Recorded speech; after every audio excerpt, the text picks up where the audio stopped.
Welcome to 99 TV legal. నేను లక్ష్మి. ఢిల్లీ హైకోర్టులో ఉన్న క్యాంటీన్లో ఇటీవల ఒక ఆసక్తికరమైన పరిస్థితి ఏర్పడింది. అక్కడ భోజన సదుపాయం తాత్కాలికంగా నిలిచిపోయింది. దీనికి కారణం వంట కోసం అవసరమైన ఎల్పీజీ గ్యాస్ సిలిండర్లు అందుబాటులో లేకపోవడం. గ్యాస్ సరఫరా నిలిచిపోవడంతో వంట ప్రక్రియ పూర్తిగా అంతరాయం ఎదుర్కొంది. ఈ పరిస్థితిని దృష్టిలో పెట్టుకుని క్యాంటీన్ నిర్వహణ తాత్కాలికంగా పూర్తి భోజన సేవలను నిలిపివేయవలసి వచ్చింది. క్యాంటీన్ నిర్వాహకులు తెలిపిన వివరాల ప్రకారం గ్యాస్ సరఫరా ఆగిపోవడంతో ప్రధానంగా తయారు చేసే వంటకాలను సిద్ధం చేయడం అసాధ్యంగా మారింది. సాధారణంగా కోర్టుకు వచ్చే న్యాయవాదులు, కోర్టు సిబ్బంది, వివిధ పనుల కోసం వచ్చే సందర్శకులు క్యాంటీన్లో పూర్తి భోజనం తీసుకునే సౌకర్యం ఉంటుంది. మధ్యాహ్నం సమయంలో అనేక మంది అక్కడే భోజనాలు చేస్తుంటారు. అయితే ప్రస్తుతం గ్యాస్ కొరత కారణంగా అలాంటి పూర్తి భోజన వంటకాలు తయారు చేయడం సాధ్యం కావడం లేదు. క్యాంటీన్ నిర్వాహకులు ఇంకా ఒక విషయం స్పష్టం చేశారు. గ్యాస్ సరఫరా ఎప్పుడు తిరిగి ప్రారంభమవుతుందో తమకు ఇంకా స్పష్టత లేదని చెబుతున్నారు. సరఫరా సంస్థ నుండి ఖచ్చితమైన సమాచారం అందలేదు. అందువల్ల ఎప్పుడు పూర్తి స్థాయి వంట మళ్లీ మొదలవుతుందో ఇప్పటికీ తెలియని పరిస్థితి ఉంది. ఈ పరిస్థితి కారణంగా క్యాంటీన్లో వంట చేయడం కష్టంగా మారింది. అందుకే ప్రస్తుతం అక్కడ తేలికపాటి ఆహార పదార్థాలనే అందిస్తున్నారు. సందర్శకులకు పూర్తి స్థాయి భోజనం అందుబాటులో లేకపోయినా ఆకలి తీర్చుకునేలా కొన్ని అల్పాహారాలను అందిస్తున్నారు. శాండ్విచ్లు, ఫ్రూట్ సలాడ్స్, ఫ్రూట్ చాట్లు వంటి తేలికపాటి పదార్థాలు అందుబాటులో ఉన్నాయి. అలాగే కొంతమంది కోరుకునే ఇతర అల్పాహారాలు కూడా పరిమిత స్థాయిలో అందిస్తున్నారు. ఈ పరిమిత ఆహారంతోనే క్యాంటీన్ సేవలు కొనసాగుతున్నాయి. సాధారణంగా పెద్ద కోర్టు ప్రాంగణంలో క్యాంటీన్ చాలా ముఖ్యమైన సౌకర్యంగా ఉంటుంది. ఉదయం నుండి సాయంత్రం వరకు కోర్టు కార్యక్రమాలు కొనసాగుతుంటాయి. న్యాయవాదులు, సిబ్బంది, కేసుల కోసం వచ్చిన ప్రజలు చాలా సమయంలో కోర్టు ప్రాంగణంలోనే గడపవలసి వస్తుంది.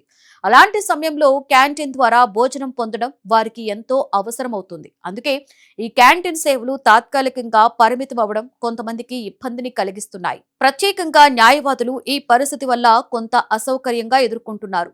కోర్టు విచారణల మధ్యలో బయటికి వెళ్లి భోజనం చేయడం అందరికీ సాధ్యం కాకపోవచ్చు. చాలా మంది తమ పని బిజీగా ఉండడంతో క్యాంటీన్ పై ఆధారపడుతుంటారు.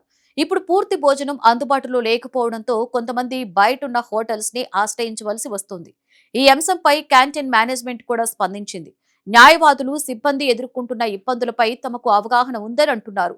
ఈ పరిస్థితి వల్ల కలిగిన అసౌకర్యానికి క్షమాపణ కూడా తెలిపారు. గ్యాస్ సరఫరా తిరిగి ప్రారంభమైన వెంటనే పూర్తి స్థాయి వంటకాలు మళ్లీ అందుబాటులోకి తీసుకొస్తామని వెల్లడించారు.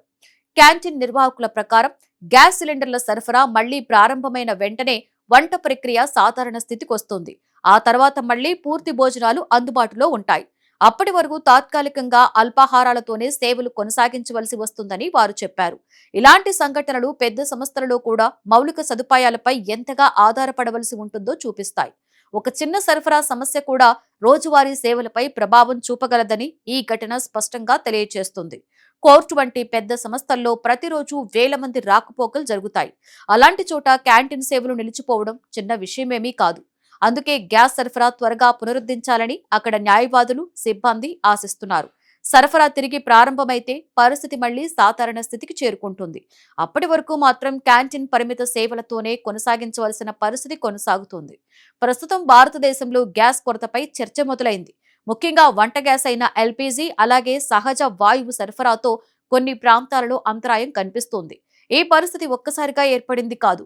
ప్రపంచ రాజకీయ పరిస్థితులు, దిగుమతులపై ఆధారపడడం, అంతర్జాతీయ మార్కెట్ మార్పులు వంటి అనేక అంశాలు కలిసి ఈ పరిస్థితికి కారణమయ్యాయి. భారతదేశం ప్రపంచంలో అతిపెద్ద గ్యాస్ వినియోగ దేశాలలో ఒకటి. వంట గ్యాస్ కోసం కోట్లాది మంది కుటుంబాలు ఎల్పీజీపై ఆధారపడుతున్నాయి. హోటల్స్, రెస్టారెంట్స్, పరిశ్రమలు, చిన్న వ్యాపారులు కూడా గ్యాస్ పై ఆధారపడతాయి. అందువల్ల గ్యాస్ సరఫరాలో చిన్న మార్పు జరిగినా దేశవ్యాప్తంగా ప్రభావం కనిపిస్తోంది. పశ్చిమ ఆసియాలో జరిగిన యుద్ధ పరిస్థితుల వల్ల ప్రపంచ ఇంధన మార్కెట్లు కుదేలయ్యాయి. ముఖ్యంగా హర్ముజ్ జలసంధి ప్రాంతం ప్రపంచ ఇంధన సరఫరాలో అత్యంత కీలక మార్గం. ఈ మార్గం ద్వారా అనేక దేశాలకు చమురు, గ్యాస్ సరఫరా జరుగుతోంది. ఈ మార్గంలో సమస్యలు ఏర్పడడంతో అనేక దేశాలకు ఇంధన సరఫరా ఆలస్యమవుతోంది. భారతదేశం కూడా ఈ మార్గంపై కొంతవరకు ఆధారపడడం వల్ల ప్రభావం పడింది. భారతదేశంలో ఉపయోగించే ఎల్పీజీలో పెద్ద భాగం విదేశాల నుండి దిగుమతి అవుతుంది. దేశంలో వినియోగించే ఎల్పీజీలో సుమారు 60% వరకు దిగుమతులపై ఆధారపడవలసి వస్తుంది. అందువల్ల అంతర్జాతీయ పరిస్థితులు మారితే దేశీయ సరఫరాపై ప్రభావం పడే అవకాశం ఉంటుంది. ప్రస్తుతం కొన్ని నగరాలలో ముఖ్యంగా కమర్షియల్ గ్యాస్ సిలిండర్ల కొరత ఎక్కువగా కనిపిస్తోంది. హోటళ్లు, రెస్టారెంట్స్, క్యాటరింగ్ సంస్థలు ఈ సమస్యను ఎక్కువగా ఎదుర్కొంటున్నాయి. సరఫరా తగ్గడంతో కొన్ని చోట్ల హోటల్స్ తమ మెనూను కూడా తగ్గించుకోవాల్సిన పరిస్థితి ఏర్పడింది. మరికొన్ని చోట్ల వంటకాలు తగ్గించి తేలికపాటి ఆహారం మాత్రమే అందిస్తున్నారు. ఇదే పరిస్థితి కొనసాగితే కొంతమంది వ్యాపారులు తాత్కాలికంగా దుకాణాలు మూసివేయవలసి రావచ్చని పరిశ్రమ సంఘాలు కూడా ఆరోపిస్తున్నాయి. కొన్ని నగరాలలో గ్యాస్ సిలిండర్ల ధరలు కూడా పెరిగాయి. కమర్షియల్ సిలిండర్ల ధరలు పెరగడం వల్ల హోటల్స్ ఖర్చులు పెరిగాయి. కొన్ని ప్రాంతాలలో బ్లాక్ మార్కెట్ కూడా పెరిగినట్లు నివేదికలు చెబుతున్నాయి. అధికారిక ధర కంటే ఎక్కువగా సిలిండర్స్ అమ్ముతున్న సంఘటనలు కూడా బయటపడుతున్నాయి. ఈ పరిస్థితిని ఎదుర్కొనేందుకు కేంద్ర ప్రభుత్వం కొన్ని చర్యలను ప్రారంభించింది. ముఖ్యంగా గృహ వినియోగదారులకు గ్యాస్ సరఫరా ముందుగా అందేలా ప్రాధాన్యత ఇచ్చింది. అంటే ఇంటి వంట గ్యాస్ అందుబాటులో ఉండేలా ప్రభుత్వం చర్యలు తీసుకుంటోంది. అందుకే హోటల్స్, పరిశ్రమలకు సరఫరా కొంతవరకు తగ్గినట్లుగా తెలుస్తోంది. అలాగే ఆయిల్ కంపెనీలకు గ్యాస్ ఉత్పత్తిని పెంచాలని ప్రభుత్వం సూచించింది. రిఫైనరీలు గ్యాస్ ఉత్పత్తిని గరిష్ట స్థాయికి పెంచే ప్రయత్నం చేస్తున్నాయి. అవసరమైతే ఇతర దేశాల నుండి ప్రత్యామ్నాయ సరఫరాలను కూడా పొందేందుకు చర్చలు జరుగుతున్నాయి. రాష్ట్ర ప్రభుత్వాలకి కూడా కేంద్రం సూచనలిచ్చింది. గ్యాస్ సరఫరాపై ప్రతిరోజు పర్యవేక్షణ చేయాలని, నిల్వలు దాచిపెట్టడం, బ్లాక్ మార్కెట్ చేయడం వంటి చర్యలపై కఠిన చర్యలు తీసుకోవాలని సూచించింది. ప్రజల్లో భయాందోళనలు కలిగించే తప్పుడు వార్తలను కూడా నియంత్రించాలి అని తెలిపింది. అయితే ప్రభుత్వం చెబుతున్న మరో విషయం కూడా ఉంది. దేశంలో గృహ వినియోగ గ్యాస్ పూర్తిగా కొరతలో లేదని, సరఫరా కొనసాగుతూనే ఉందని అధికారులు చెబుతున్నారు.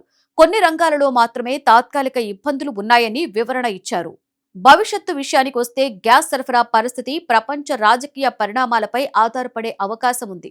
పశ్చిమ ఆసియాలో పరిస్థితి స్థిరపడితే సరఫరా సాధారణ స్థితికి వచ్చే అవకాశం ఉంది. లేకపోతే ధరలు పెరగడం, సరఫరా ఆలస్యం వంటి సమస్యలు కొంతకాలం కొనసాగవచ్చు. మొత్తంగా చూస్తే ప్రస్తుతం భారత్లో గ్యాస్ సరఫరా పూర్తిగా ఆగిపోలేదు. కొన్ని రంగాలలో ముఖ్యంగా కమర్షియల్ గ్యాస్ విషయంలో ఒత్తిడి కనిపిస్తోంది. ప్రపంచ పరిస్థితులు, దిగుమతులపై ఆధారపడడం, డిమాండ్ పెరగడం వంటి అంశాలు కలిసి ఈ పరిస్థితికి దారితీశాయి. ప్రభుత్వం